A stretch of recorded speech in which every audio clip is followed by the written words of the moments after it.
Hi friends. आज हम लोग आर प्रोग्रामिंग का शुरुआत करने वाले हैं जो हम लोग को पेपर बी में काम आने वाला है। तो इसको बहुत अच्छे से करना होगा बिकॉज रिटर्न तो सब कर लेते हैं, आर प्रोग्रामिंग ही में आदमी का पेपर रुक जाता है। तो R programming is the most important thing जो इस पेपर में आपको पेपर क्लियर करने में हेल्प करने वाला है। सो इसको स्टार्टिंग से एंड तक आपको बहुत अच्छे से करना है। सिर्फ ये नहीं कि थ्योरी थ्योरी करते करते आर को भूल जाना है, नहीं भी होगा। स्टार्टिंग में देखो, आर का क्या है ना कि आर का लर्निंग कर्व है जो कि बहुत स्टीप है, तो सीखने में समय लगेगा। वंस यू बिकम कंफर्टेबल, ये बहुत आसान जर्नी है, कोई प्रॉब्लम का बात नहीं है। अगर आपका पहले प्रोग्राम किया हुआ हो चाहे नहीं किया हुआ हो, इससे आपको कोई भी इसमें फर्क नहीं आने वाला है। किया हुआ है तो बस आपको एडवांटेज मिलेगा कि आपका जो थिंकिंग एबिलिटी है वो पहले से डेवलप्ड किया हुआ है। जब आर प्रोग्रामिंग करेंगे, जो अगर पहले से प्रोग्रामिंग किया हुआ नहीं है, उसका क्या डिफरेंस रहेगा कि उसको थोड़ा सा ज़्यादा मेहनत करना पड़ेगा। बस ये डिफरेंस रहेगा, बाकी दोनों का ही सेम रहने वाला है। बिकॉज आर प्रोग्रामिंग बाकी प्रोग्रामिंग लैंग्वेजेस से थोड़ा डिफरेंट है, इसीलिए सीखना दोनों को ही पड़ेगा। तो हम लोग चालू करते हैं इंट्रोडक्शन टू आर प्रोग्रामिंग। तो आर प्रोग्रामिंग हम लोग का है क्या? What is R programming? R programming is an open source programming language. इसका मतलब क्या है? ये वर्ड का मतलब क्या है ओपन सोर्स? ये तो हमको पता है कि आर क्या है, एक प्रोग्रामिंग लैंग्वेज है जिसमें हम लोग को कोड लिखना पड़ता है, कमांड देना पड़ता है।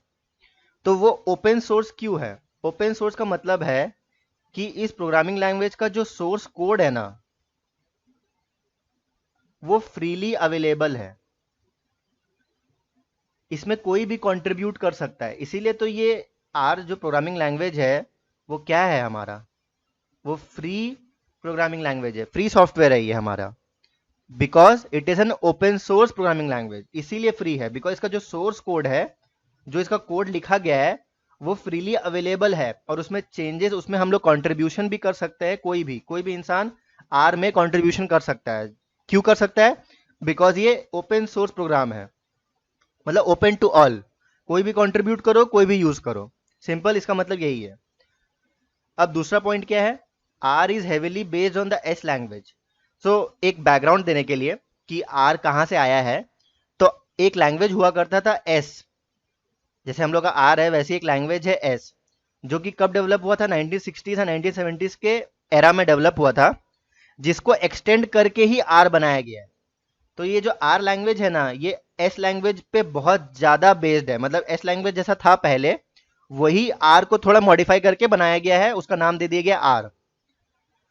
अब थर्ड पॉइंट क्या है हमारा कि R is a case sensitive language. Case sensitive का वर्ड का मतलब क्या होता है कि अगर हम लोग लोअर केस लिख रहे हैं और अपर केस लिख रहे हैं, तो आर उसको क्या करेगा? डिफरेंटली ट्रीट करेगा, सेम ट्रीट नहीं करेगा। जैसे अगर किसी को एसक्यूएल पता है, तो SQL is a not case sensitive language. वहां पे अगर तुम आप लोअर केस में लिखो चाहे अपर केस में लिखो, उससे कमांड में फर्क नहीं आता है। लेकिन आर दोनों अपर केस और लोअर केस को डिफरेंटली ट्रीट करता है, इसका मतलब ये होता है। अब हमारा फोर्थ पॉइंट क्या है कि it is an interpreted language. Interpreted language का मतलब कि आर जो इंटरनली जो यूज करता है, वो क्या यूज करता है? इंटरप्रेटर यूज करता है। तो इंटरप्रेटर का काम क्या होता है? ये हमारा जो कोड है उसको मशीन लेवल लैंग्वेज में कन्वर्ट करता है। इंटरप्रेटर का काम यही होता है। मशीन लेवल लैंग्वेज मतलब बाइनरी 0 1 करके, क्योंकि मशीन तो को तो सिर्फ 0 1 पता है ना, उसको इंग्लिश लैंग्वेज या फिर हम लोग जो प्रोग्रामिंग लिखे उसको थोड़ी पता है। तो उसको कन्वर्ट करने के लिए कुछ चाहिए ना। तो हमारा जो इंटरप्रेटर है वो हमारे कोड को मशीन लेवल लैंग्वेज, क्योंकि हमारा जो कोड है वो हाई लेवल लैंग्वेज है, तो उसको मशीन लेवल लैंग्वेज में कन्वर्ट करता है और ये उसको फीड करता है। तो ये वाला लैंग्वेज को कन्वर्ट करने के लिए हम लोग इंटरप्रेटर का जरूरत पड़ता है। तो R is a interpreter language, मतलब इंटरप्रेटेड लैंग्वेज जो इंटरप्रेटर यूज करता है। फिर अब हमें लगा ये वाला पॉइंट क्या है कि it is used heavily in the world of statistics and actual science. Obviously हम लोग यहाँ पे आर हम लोग कंपलसरी क्यों कर दिया गया है स्टैटिस्टिक्स के पेपर में, CS1 और CS2 के लिए? बिकॉज इसका एप्लीकेशन बहुत ज्यादा है स्टैटिस्टिक्स में। जो भी रिसर्च पेपर बनते हैं स्टैटिस्टिक्स में, ये जनरली अगर आप मतलब जानो कि जो आर लैंग्वेज है ना, ये बहुत ज़्यादा रिसर्च पेपर जो स्टूडेंट्स होते हैं कॉलेजेस में, मतलब एकेडमिक में, एकेडमिया में आर बहुत ज़्यादा यूज होता है। और एकेडमिया में स्टैटिस्टिक्स का बहुत ज़्यादा उसमें इन्वॉल्वमेंट है। तो जब हम लोग स्टैटिस्टिक्स वाला जो पार्ट पढ़ते हैं एक्चुअल साइंस में, तो ऑब्वियस बात है हम लोग आर में ही वो चीज़ करना जाएंगे।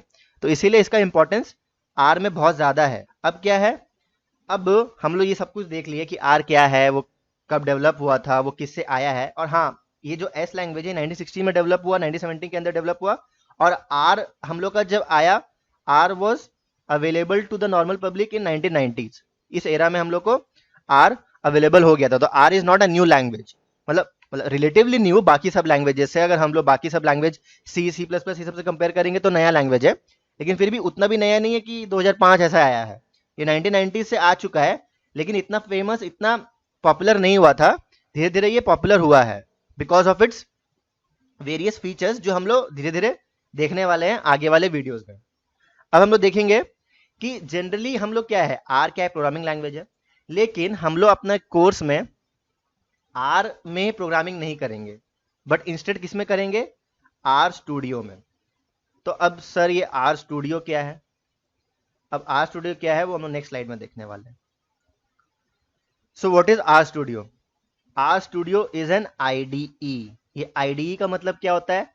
आईडीई का मतलब होता है इंटीग्रेटेड डेवलपमेंट इन्वायरमेंट। ये है आईडीई का मतलब देखो ये बहुत टेक्निकल टर्म है। अगर आपने कभी प्रोग्रामिंग किया हो तो आपको ये इस चीज का आइडिया होगा, लेकिन अगर नहीं किया है तो सिंपल सा मानो कि IDE is an IDE is an interface of that programming language. मतलब R studio is an interface of R language. तो यहाँ पे आर एक प्रोग्रामिंग लैंग्वेज है और आर स्टूडियो क्या है, एक आईडीई है जो कि आर लैंग्वेज का इंटरफेस है, यूआई है, ग्राफिकल यूजर इंटरफेस है, बस और कुछ नहीं है। आईडी का मतलब यही है, सिंपल।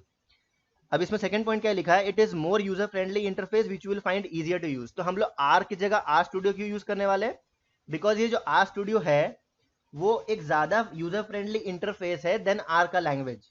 अगर हम लोग आर में प्रोग्रामिंग करते हैं और आर स्टूडियो में प्रोग्रामिंग करते हैं तो आर स्टूडियो में प्रोग्रामिंग करना is easier than R language में। तो अब ये तो हो गया आर स्टूडियो के बारे में। अब बहुत जनों को कंफ्यूजन होगा कि यार ये आर क्या है, आर स्टूडियो क्या है, दोनों तो सेम ही चीज दिख रहा है, दोनों में डिफरेंस एग्जैक्टली है क्या? तो हम लोग नेक्स्ट स्लाइड में दोनों का डिफरेंस समझते हैं। सो डिफरेंस क्या है दोनों में? आर सबसे बड़ा डिफरेंस तो क्या है, आर एक प्रोग्रामिंग लैंग्वेज है, while R studio is its IDE. R studio इसी का आईडीई है, इसी का एक इंटरफेस है। अब इसको एक जनरल रिलेटिव भाषा में समझना हो तो सबसे बेस्ट एग्जांपल क्या है कि if R were the engine of the car, अगर आर कार का इंजन है, then R studio would be the dashboard.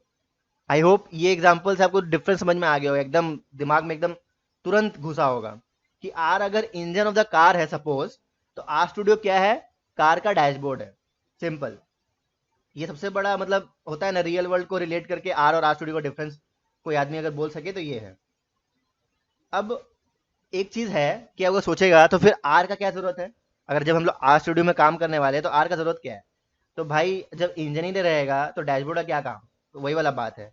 तो आर स्टूडियो यूज करने के लिए हम लोग को आर का जरूरत होगा। सो आप आर स्टूडियो इंस्टॉल करके आर नहीं यूज कर सकते, पहले हम लोग को आर इंस्टॉल करना होगा, उसके बाद ही आर स्टूडियो इंस्टॉल करके हम लोग आर स्टूडियो में आर का प्रोग्रामिंग कर सकते हैं। तो यहाँ पे क्या लिखा हुआ है कि you can use R without R studio. So मतलब कि आर इंडिपेंडेंट है आर स्टूडियो से, मतलब आर स्टूडियो आर यूज करने के लिए हम लोग को आर स्टूडियो नहीं चाहिए, लेकिन but you can't use R studio without using R. लेकिन आर स्टूडियो हम लोग आर के बिना यूज नहीं कर सकते, सिंपल। सो ऑब्वियस बात है भाई, इंजन के बिना हम लोग कार बनेगा क्या? इंजन तो चाहिए, सबसे इंपॉर्टेंट इंजन होता है। तो आर आर स्टूडियो के लिए क्या है, इंजन है। आर स्टूडियो क्या है, एक यूजर इंटरफेस है जो हम लोग को सुविधा कर देता है आर प्रोग्रामिंग करने में, बस सिंपल यही है। तो अब हम लोग इसमें क्या जान लिए कि आर क्या होता है, हम लोग किस में प्रोग्राम करने वाले हैं जनरली आर स्टूडियो में, आर स्टूडियो क्या होता है, दोनों में डिफरेंस क्या होता है। अब नेक्स्ट वीडियो में हम लोग आर एंड आर स्टूडियो का इंस्टॉलेशन देखने वाले हैं, जो कि बहुत छोटा सा वीडियो है, फटाफट उसको कर लेने से फिर नेक्स्ट वीडियो से हम लोग फॉर्मली आर स्टूडियो और आर में एक बार आर का भी हम लोग इंटरफेस देख लेंगे और आर स्टूडियो में हम लोग जनरली प्रोग्रामिंग करेंगे। तो आर स्टूडियो सबसे इंपॉर्टेंट है क्योंकि इसमें हम लोग को बहुत सुविधा हो जाता है। तो आर स्टूडियो बेटर है और एग्जाम में भी हम लोग आर स्टूडियो में ही प्रोग्राम करने वाले हैं और उसी का फाइल हम लोग को शेयर करना है वर्ड में और फिर उसी को हम लोग को अपलोड करना है अपने एग्जाम में। So R studio is the main thing जो हम लोग देखने वाले हैं फ्यूचर वीडियोस में। Okay, thank you.